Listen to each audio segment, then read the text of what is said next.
What do you think? Ja, en als je just anything like yeah, what do you do? 1992, is that fine? It's fine. Hang it up. Okay, done. 92. Fucking hell, they rented the tank working. Come on, only a couple more. Yeah, it's at about 300 left. 300 left. Morning, kids. Exciting week of volatility ahead of us. Let's get fired up. Right. S&P 500 absolutely imploded again on Friday, along with the DAX doing 2.3%, which is really where the implosion was, and all the other markets, obviously, for that matter. Nothing was really spared on the day. Anything value, high flyer, didn't matter what it was, all ripped to pieces. The worst week we've had in about 600 trading days, if I'm not mistaken, on U.S. markets. So I think that's something that's telling. We really just got ripped apart in 1 week. And I think the basis for everything is simply a few things. One, global growth is slowing. More specifically, Europe is all of a sudden looking absolutely shocking. And, obviously the end of quantitative easing is coming kind of at the same time of that. And I think markets kind of just looked up and said, hey, what's going to drive us going forward? And everyone just kind of freaked out at the same time. Obviously, leading to this real sell-off that we've seen. We also saw the start of the third quarter earnings season kick off last week. So we've got all of that to deal with as well over the next few trading sessions. We're going to see earnings coming out, maybe driving things a little bit more. The amazing thing is badly as the S&P 500 has been hit, the biggest component, and what's about 5% of that entire basket, Apple, is actually only about 1% off of its all-time highs, if I'm not mistaken. So that's that one stock in itself has spared the market some serious pain. So if you take that stock out of it and you look at what the market's actually done, we've actually done quite a bit more, and probably about closer to 7% on the S&P in terms of a correction. So we might not be able to look at that, our total correction number as a whole the same sort of way, because when you get down to the single stock instances, it's more significant than what the actual index is. All right, looking into Asia, down across the board this morning. Sorry, I don't know what happened to the Nikkei here. Nikkei also down this morning about just over 1%, if I'm not mistaken. Nikkei was closed this morning. Confused there. All right, we had some Chinese trade data for September that came out this morning. Exports grew 15.3% year on year versus the 11.8% estimate, which is obviously a significantly better number, while imports rose 7% versus estimates of a 2.7% decline. Who knows how much of that you can actually believe, but either way, numbers are definitely better, maybe quelling the fears there out of China a little bit. And I think this is a massive week of data out of China. I know we've got a hell of a lot of data coming out across the board today in China, this week in China.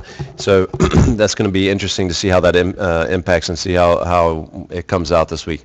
All right, Australia was slightly lower, actually kind of outperforming most of the others, and we actually had the mining stocks which rallied there this morning. So that's really interesting.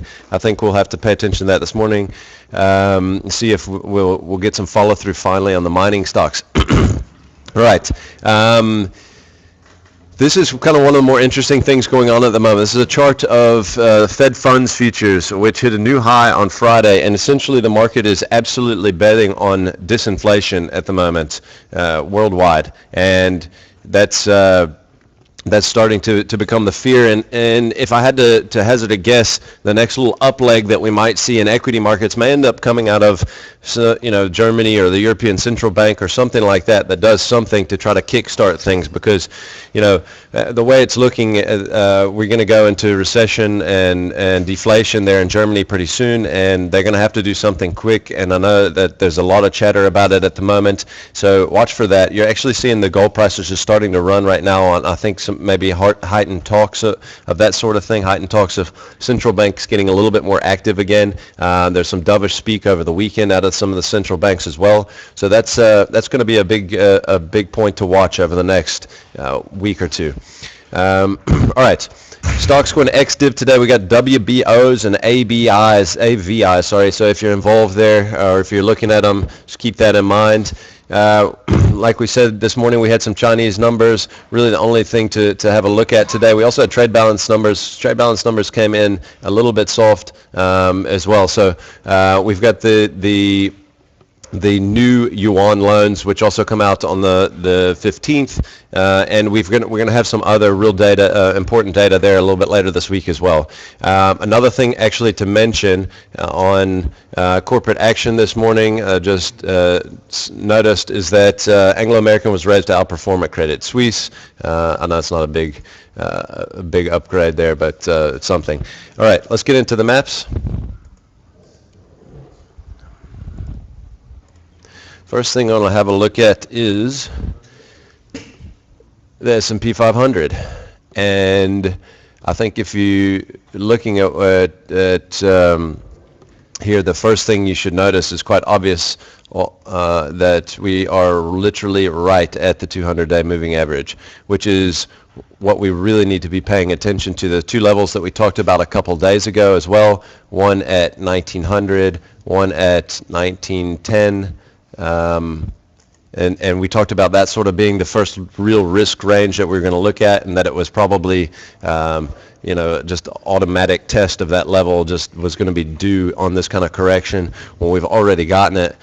We closed at 1905. So watch this level. This is really going to be our real risk range. I think I'd like to see the market bounce off of these levels in the short term, just to give us some sort of dead cat bounce off these levels will be a positive for the market. But this is very, very important. If we drop 1905, which is where the 200-day moving average, of course 1907 now, in fact, if we drop these sort of levels, it's going to be, it could get particularly ugly, especially if we drop it and we start to push away from it. As of now, obviously S&P futures showing lower this morning, and if we open at those sort of levels and we're able to hold below that market, then things could get really hairy on the S&P. So just watch that really closely over the next few sessions.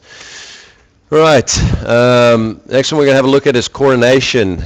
Unbelievably stubborn to come down, finally just imploded on Thursday, Friday, more specifically Friday, gap down and traded down at one point below $90. We regained 90 on the close, a little bit before the close at about 90.70, and I think what's important here is right around 91.5. That was where we spiked down to in August to reverse off of there. We've dropped that level now, and I think that we potentially are bringing in 85 into play, which to me is the first sort of real level of support, if I could throw something out there. So watch 85 closely if we do get down there, but I think Coronation's still looking pretty bearish at the moment.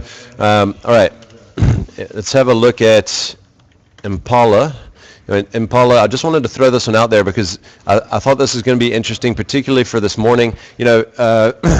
On Thursday early in the session, I think we were trading at 91.5 in Impala, and this, on Friday we closed at 84.40, which is a huge reversal from percentage terms. And if you look at this here, we're really kind of coming back down to test the lows of the session, and I think that this is going to be something to watch. We had a big reversal in gold overnight, and some of the mining stocks obviously traded well in Australia. So I would expect these things to actually trade pretty well today. If we can get these things at a reasonable price this morning on the open, might not be a bad place to have a nibble for a little bit of speculation on the open.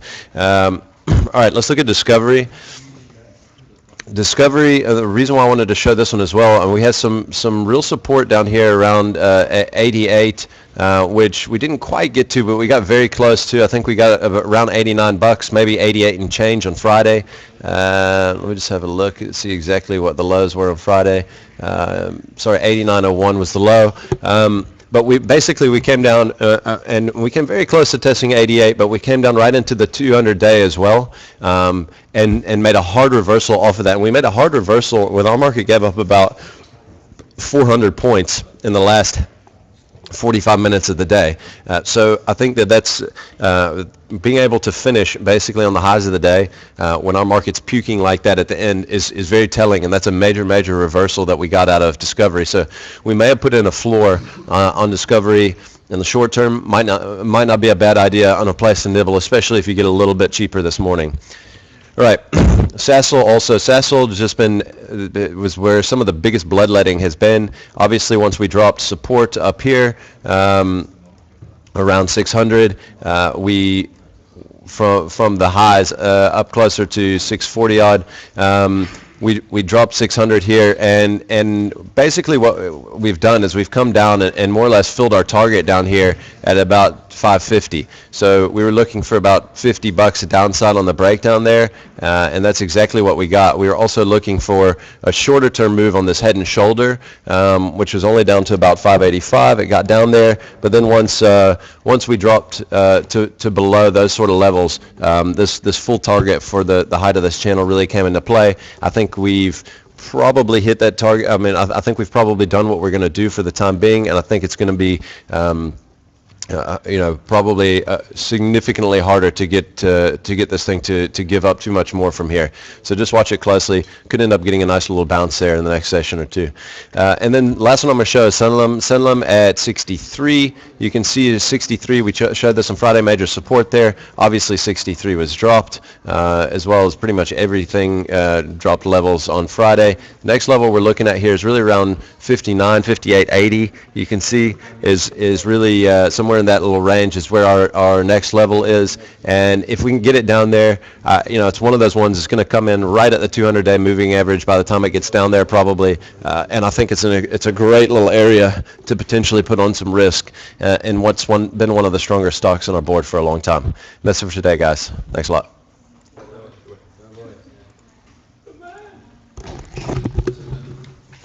Shit, man, futures fell 100 points while I was doing that freaking call.